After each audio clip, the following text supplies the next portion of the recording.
ये उल्टा सीधा सोचना छोड़ दो, ठीक है? और तुम कब से इतने इमोशनल होने लग गए? एलिफ, तुम्हें एहसास है कि मैं अब क्रिमिनल हूँ, वो भी बिना कुछ किए। मुझे रोज जाकर साइन करना होगा। ठीक है, ये सब टेम्पररी है और आहिस्ता आहिस्ता सब ठीक हो जाएगा। देख लेना तुम खुद ही।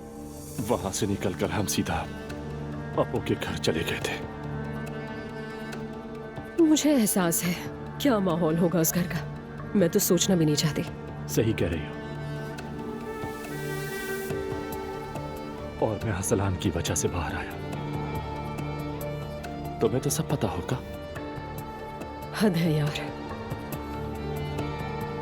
अपू ने तुम्हें रिहा करवाया ना, तो अजलान कहाँ से आ गया? अपो तो क्वारंटाइन में है, तुम्हें पता नहीं? क्या?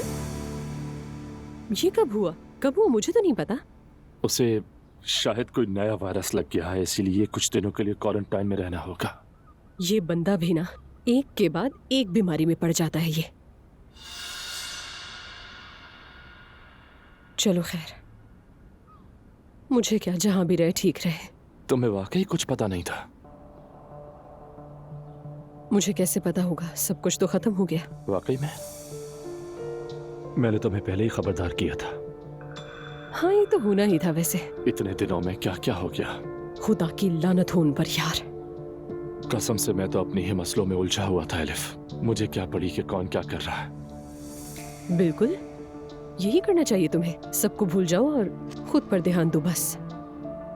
अभी वक्त लगेगा एलिफ, क्योंकि अब कुछ समझ नहीं आ रहा।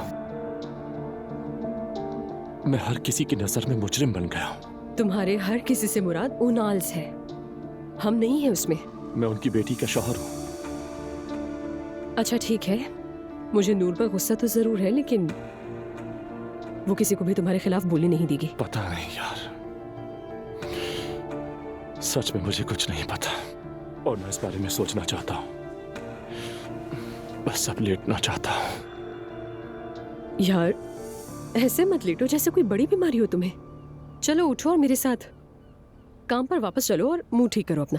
जिद मत करो एलिफ, अभी नहीं। अच्छा ठीक है भाई, जब चाहो वापस आ जाना। लेकिन सुनो, आज हम लोग मिलकर कैरोके जा रहे हैं। तुम भी आना, हम पुराने दिनों की यादें ताज़ा करेंगे मिलकर। मेरा भी ध्यान बढ़ जाएगा, मुझे अपो पर तरस खाने का मौका नहीं मिलेगा। ठीक है? देखो अभी मैं कुछ नहीं कह रही तुमसे, लेकिन तुम देखना कि एक हफ्ते के अंदर मैं वादा करती हूँ तुम्हें इस डिप्रेशन से निकाल कर रहूंगी। मैं समझ रही हूँ तुम? देखेंगे।